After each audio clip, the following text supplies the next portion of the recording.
आज इतनी भी मैसर नहीं मैं खाने में जितनी हम छोड़ दिया करते थे पैमाने में। शराबी हटाएंगे नीतीश की सरकार। कुछ लोगों को हमसे बहुत ज्यादा चिढ़ है कि शराबबंदी लागू किया। तरह तरह की बात लोग बोल रहे हैं, तरह तरह की बात। और देख लीजिएगा इसी सब धंधेबाज में जो लगा हुआ है वही लोग हमारे खिलाफ अभियान चलाता है और चाहता है कि कुछ ऐसा करें जिससे ये हट जाए। शराबबंदी के सहारे होता है भ्रष्टाचार। सब बोल रहे हैं कि होम डिलीवरी हो रही है। कैसे हो रही है होम डिलीवरी? मुख्यमंत्री का संरक्षण अगर नहीं प्राप्त है, मुख्यमंत्री की शय अगर नहीं प्राप्त है, सिर्फ बोलने से नहीं होता ना शराबबंदी। एग्जीक्यूट कीजिए। कैसे बरामद होती है शराब की बोतलें, कैसे बरामद होती है इतने बड़े बड़े तस्करों के यहाँ से। शराबी के सहारे कांग्रेस का होगा बेड़ा पार। 3.5 लाख परिवार, गरीब परिवार किसी ना किसी छोटे मोटे क्राइम की वजह से आज जेल में पड़े हैं। शराब माफिया सर चढ़कर बोलता है शराब की होम डिलीवरी है। उन गरीबों के लिए कानून की परिधि में क्या मदद हो सकती है, मानवीय तौर पर हम उसका हल ढूंढने का प्रयास करें। पप्पू की नैया भी शराबी के सहारे होगा पार। हम जिस दिन आएंगे दारू को 700% टैक्स बढ़ा दें और बड़े होटलों में उसको कहेंगे कि आप बेचो। जिसको 700 टैक्स पर 200 और 700 टैक्स पर पीना होगा वो पिए। उस पैसे से बिहार का डेवलपमेंट करेंगे।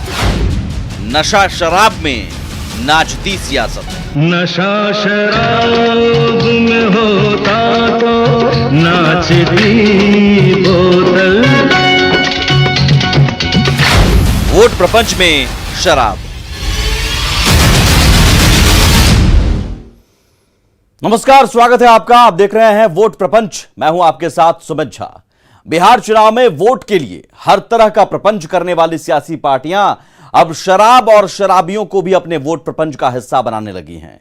एक तरफ एलजेपी प्रमुख चिराग पासवान जहां बिहार में शराबबंदी के फेल होने और शराब की होम डिलीवरी की बात कहते हुए शराब माफियाओं के साथ सीएम नीतीश की सांठगांठ का गंभीर आरोप लगाते हैं, तो दूसरी तरफ सीएम नीतीश आशंका जताते हैं कि उन्हें हटाने के लिए शराब माफिया अभियान चला रहे हैं। आज इतनी भी मैसर नहीं मैं खाने में जितनी हम छोड़ दिया करते थे पैमाने में। एक वक्त था जब बिहार में पीने वाले पैमाने में शराब छोड़ दिया करते थे, लेकिन शराबबंदी के बाद मैखाने तो बंद हो गए, लेकिन फिर भी पीने वालों को शराब मयसर होती रही। बिहार में ट्रक के ट्रक कार्टन भरकर शराब की तस्करी होने लगी। कई बार शराब पकड़ाई जाती थी तो कई बार नहीं। एक तरफ शराब की बोतलों पर बुलडोजर चलता रहा और दूसरी तरफ शराब की तस्करी जारी रही। आरोप यहां तक लगे कि बिहार में शराब की होम डिलीवरी भी शुरू हो गई और शराब माफिया बढ़ते गए। लेकिन सवाल है कि क्या वही शराब माफिया अब नीतीश कुमार से चिढ़ते हैं? नीतीश को हटाने में जुटे हैं शराब माफिया। शराब माफिया के निशाने पर है नीतीश। सरकार हटाने की हैसियत रखते हैं शराब माफिया। ये सवाल अगर उठ रहे हैं तो इसके पीछे वजह है खुद सीएम नीतीश का बयान, जिसमें उन्होंने कहा कि शराब के धंधेबाज उन्हें हटाना चाहते हैं। कुछ लोगों को हमसे बहुत ज्यादा चिढ़ है कि शराबबंदी लागू किया। तरह तरह की बात लोग बोल रहे हैं, तरह तरह की बात। और देख लीजिएगा इसी सब धंधेबाज में जो लगा हुआ है वही लोग हमारे खिलाफ अभियान चलाता है और चाहता है कि कुछ ऐसा करें जिससे ये हट जाए। हालांकि नीतीश कुमार को जिन शराब माफियाओं की ओर से उन्हें हटाने के लिए अभियान चलाने की आशंका है, उन्हीं शराब माफियाओं से सांठगांठ का गंभीर आरोप एलजेपी प्रमुख चिराग पासवान नीतीश कुमार पर लगाते हैं। भाई शराबबंदी की समीक्षा क्यों नहीं कराते? क्या यहाँ पे तस्कर नहीं बन रहे? क्या यहाँ पे शराब की स्मगलिंग नहीं हो रही है? क्या जितने रसूखदार लोग हैं क्या उनको शराब नहीं मिल रही? मुख्यमंत्री 10 ऐसे आदमी मेरे सामने खड़ा कर दें जो पहले शराब पीते थे और अब उन्होंने पीना छोड़ दिया। भाई सबको मिल रही है शराब सारी, और पूरा प्रशासन शासन तंत्र पूरी तरीके से मिला हुआ है। कोई एक मंत्री ऐसा नहीं है बिहार सरकार में इन्हीं की पार्टी का जिनको ये बात पता नहीं हो कि शराब कैसे। अब तो होम डिलीवरी सारे बोलते ही है ना, चिराग पासवान थोड़ी बोल रहा है, सब बोल रहे हैं कि होम डिलीवरी हो रही है। कैसे हो रही है होम डिलीवरी? मुख्यमंत्री का संरक्षण अगर नहीं प्राप्त है, मुख्यमंत्री की शय अगर नहीं प्राप्त है। साफ है, बिहार चुनाव में शराब और शराबबंदी भी वोट प्रपंच का हिस्सा बन चुकी है। लेकिन सवाल है कि क्या चुनाव में जीत हार में शराब माफियाओं की चाल कामयाब हो पाएगी? Bureau report, news 18। वैसे शराब और शराबियों के सहारे कांग्रेस और पप्पू यादव भी हैं। कांग्रेस ने जहां शराबबंदी कानून की समीक्षा की घोषणा कर शराबबंदी कानून के तहत जेल में बंद लोगों को रिहा करने का वादा कर रही है, तो पप्पू यादव टैक्स बढ़ाकर शराब बिकवाने का वादा कर रहे हैं। हालांकि शराब और शराबी वोट प्रपंच का हिस्सा है, तो इसकी बड़ी वजह है शराबबंदी के बावजूद शराब की बिक्री और शराब पीने वालों की बड़ी तादाद।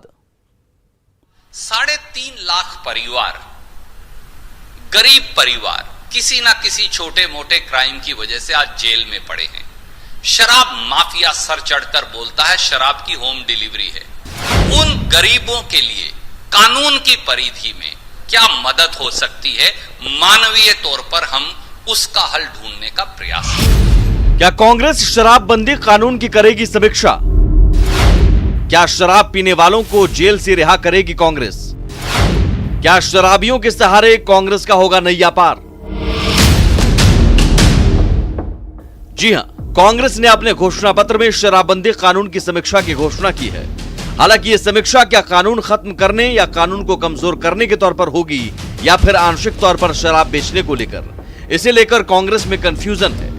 खुद कांग्रेस प्रवक्ता रणदीप सुरजेवाला एक तरफ कहते हैं कि कानून की समीक्षा नहीं होगी, तो दूसरी तरफ कहते हैं कि शराबबंदी कानून के तहत जेल में बंद लोगों को रिहा करने के लिए समीक्षा करेंगे। शराबबंदी कानून की समीक्षा की बात नहीं कर रहे।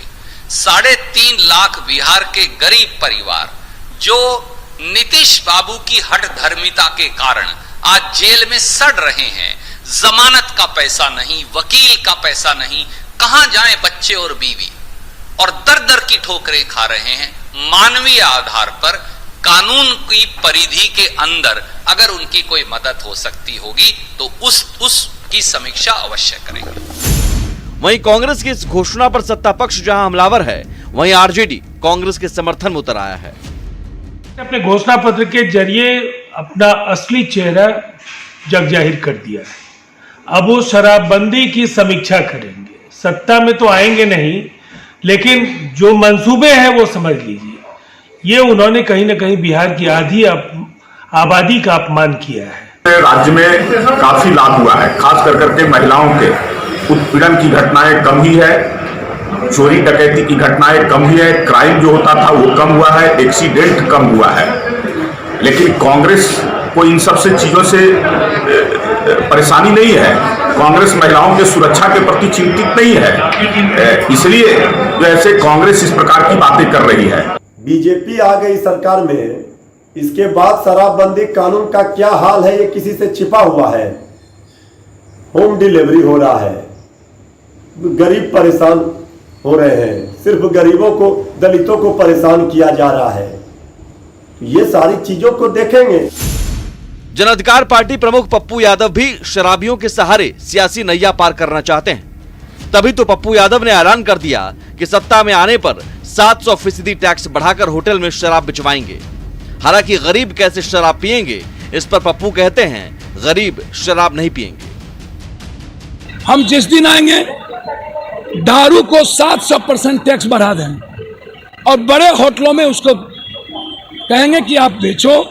जिसको 700 टैक्स पर 200 और 700 टैक्स पर पीना होगा वो पिए।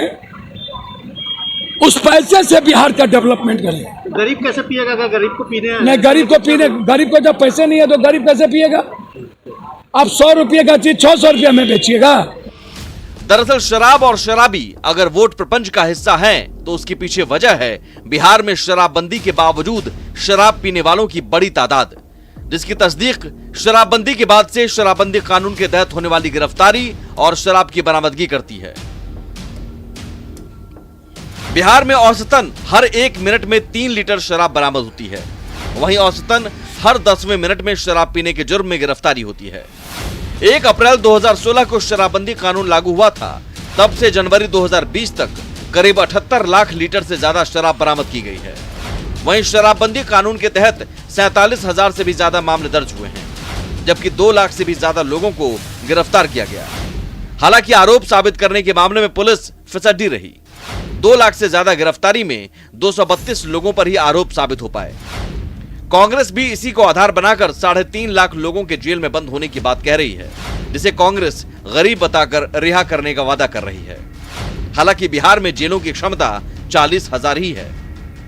शराब पीने वाले, शराब का धंधा करने वाले 2 लाख से भी ज्यादा मामलों पे लोगों पर मुकदमा हुआ, सब कुछ हुआ। जेल के अंदर भी लगभग 8,000 लोग हैं। अब बहुत लोग तो प्रचारित क्या करता है, बोल देता, कहता गरीब गुरबा लोग हैं सब जेल में। तो हमने तो एक बार कहा कि भाई बिहार में जेल में रहने की कुल संख्या है 40,000। ये 2 लाख आदमी कहां से जेल में रहेगा जी? ये कहीं संभव है? साफ है, बिहार में शराबबंदी भले ही सफल नहीं रही, लेकिन शराबबंदी के बहाने सियासत खूब होती रही और अब शराब पीने वालों को वोट बैंक की तरह इस्तेमाल जरूर किया जा रहा है। Bureau report, news 18। और लौटते हैं बस थोड़ी देर में चुनावी वायरल के साथ।